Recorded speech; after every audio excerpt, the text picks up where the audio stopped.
Fort Worth has issued a severe thunderstorm warning for Central Parker County in north central Texas until 7:30 p.m. Central Daylight Time.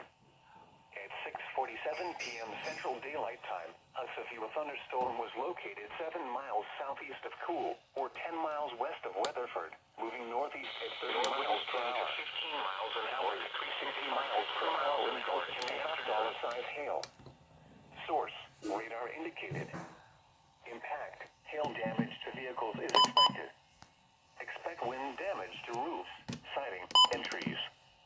Locations impacted include Weatherford, Mineral Wells, Briar, Reno, Springtown, Hudson Oaks, Cool, Pooville, Mineral Wells State Park, and Millsap. This includes Interstate 20 between mile markers 390 and 411. For your protection, get inside a sturdy structure and stay away from windows.